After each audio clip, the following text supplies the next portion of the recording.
want to take you on a bit of a mental journey to start with. So I want you to all sit back, relax, and think back to what you had for lunch. Now, that might seem a long time ago, it was a few hours ago. So just think back to what you had for lunch. Now, like me, you may have rushed some lunch and grabbed something from a shop on the way here, but even so, think about it and think about what it looked like, and most importantly, think about how it was made. Is everyone doing that? Yes. Okay, good.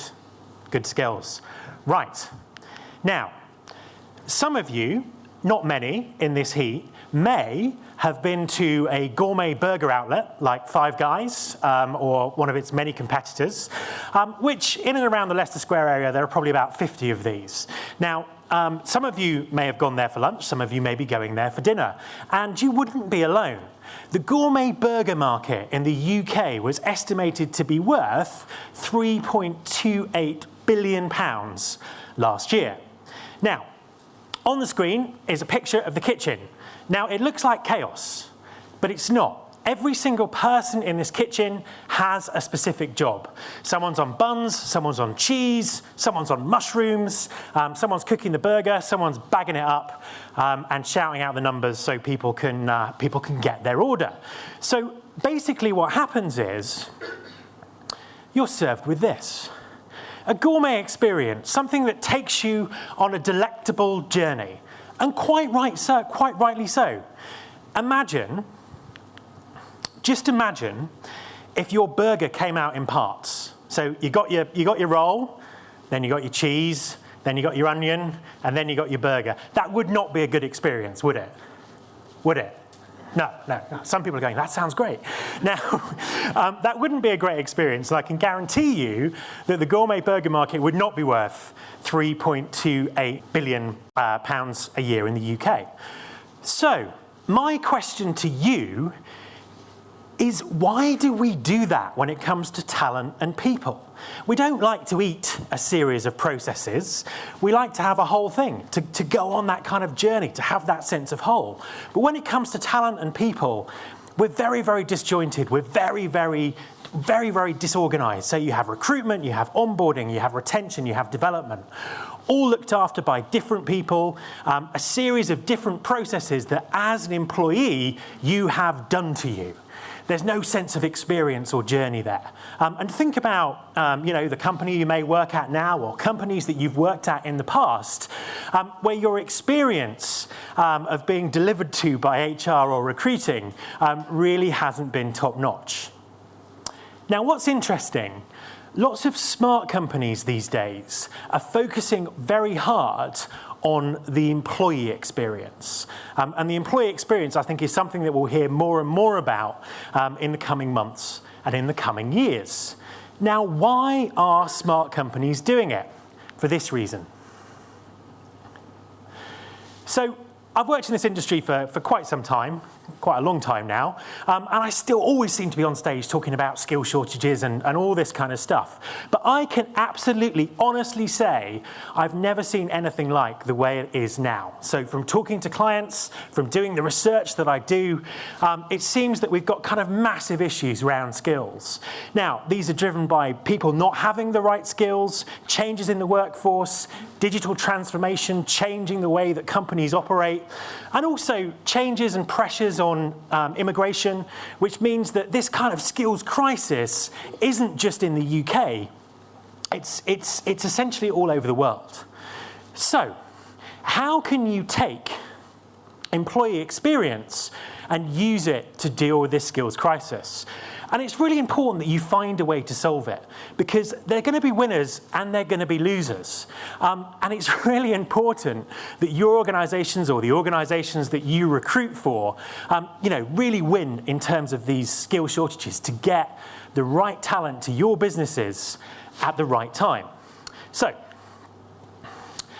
Recently, I co-authored and researched a book with my very good friend Mervyn Dinnan, and we were looking at this problem. We were looking at how do people get exceptional talent to their organisations. It was really interesting that Neil went on before me because some of the stuff that he's talking about in terms of what does talent actually look like, we very much cover in the book. In fact, Neil's actually a case study in the book.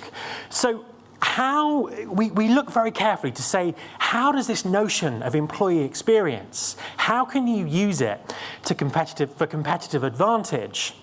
And what are the really smart companies doing in this sector? So we came up with this. So this is the new talent journey. This is distilled from looking at what lots of smart organisations and recruiters are doing around the world to create this holistic, joined up employee experience that will help them attract, retain and develop exceptional talent within their organisations. So the stages are, and I'll go through them in a little bit more detail in a second: attention, attraction, acquisition, onboarding, development and retention. So what's interesting, in all of these areas, there's lots of innovation going on. There's lots of new technologies and new ways of thinking. And what I've noticed in the past is all of these will be discussed at different conferences and different events. You wouldn't talk about learning and development at a recruitment conference, and you wouldn't talk about recruitment at a learning and development conference. And this is where I think we're going wrong, because all of this is joined up. In terms of the employee experience, it's all one thing. We experience it as a journey. So let me take you through some of these stages and just highlight some of the innovations and some of the things that are going on.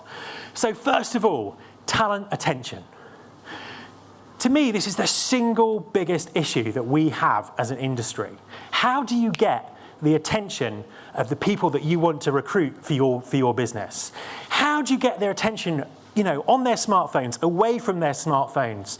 There's so much information out there. There's so much going on. How do you sort of catch someone's eye so you can tell them about your company and what it's like to work there? Now, there are a number of ways of doing this. Employer brand, very, very important here. Micro-targeting your actual message, and your message itself are all real key things. So attention, to me, is the biggest challenge of our age as recruiters. Next, attraction. Once you've got someone's attention, how do you actually persuade them to join your organisation? Now, for those recruiters in the room, you're professional persuaders. This is what you do as a job, persuading people that they should leave one organisation and join another. What I think the challenge is, there's now technology that facilitates doing that at scale. If you remember back to Johnny's presentation this morning, he was talking about lead nurturing and all kinds of marketing automation that we're seeing moving into recruitment. Now, I would suggest that the skill of using technology to persuade people to join your organisation at scale is the key skill of the next 2 or 3 years. It's the key thing to think about in terms of how do you bring that skill into your organisation, or how do you upskill people to make sure they can do that. Thirdly, acquisition. How do you actually make sure you're selecting the right people? Giving those people a great candidate experience. A candidate experience is a subset of employee experience. Just because that person hasn't become an employee yet, that doesn't mean the employee experience hasn't started. So focusing on candidate experience, focusing on some of the interesting and developing ways of selecting people I think is a really interesting area. Next up, onboarding. How do you use technology to make onboarding a seamless journey for people? How do you get people to hit the ground sprinting? Because that's what we have to do these days. In the fast-moving business world we live in, everything's agile, everything's quick. We need people up to speed on day one and sprinting. And also, we need to reinforce to people that they've made the right decision to join our company. Very, very critical to make sure that we retain them and they stay. Next up, development. Again, in Johnny's presentation this morning, he was talking about micro-learning and macro-learning, and I won't go too much into it, but obviously there are lots and lots of different ways that we can develop ourselves and develop our careers these days. And it's something that employers need to be very, very mindful of to make sure they're facilitating that. And also things like internal mobility, learning from different parts of the organisation, absolutely, absolutely critical. Next up, retention. Giving people a great employee experience is a way of retaining them. We know that people don't stay in jobs anymore. People are constantly on the lookout for their next move, their next gig. How do you retain them in your organisation? And this is about mentally re-recruiting them constantly to make sure that those right people stay in your organisation. And then finally, when they leave, what we find is this process is actually cyclical. It's a journey with no ending. When someone leaves, you could hire them again in the future. In the US, they're pretty good at doing this. They call this boomerang hires. In the UK, not so much. We're not so good at keeping in touch with people and getting them to rejoin the organisation when they've got, possibly more skills and more experiences. But even if those people aren't rejoining the organisation, having them as advocates for your employer brand because you've off-boarded them in an appropriate way is critical, because we come back to getting people's attention and referrals and all that kind of stuff. So I hope you can see that the talent journey is kind of critical here. And to finish with, I really want to give you guys a challenge. Now, as recruiters and people involved in recruitment, you're probably just looking at the first three segments. So attention, attraction, and acquisition. But you should be looking at the whole thing, because they all feed into each other. What is the point of recruiting someone who's brilliant, who doesn't stay because they weren't onboarded properly, or they weren't developed, or they weren't retained? So my challenge to you is to go back to your organisations, look at your talent journey, think about the parts that you control, think about what you can understand, learn, and optimise, and also think about the parts that you can influence.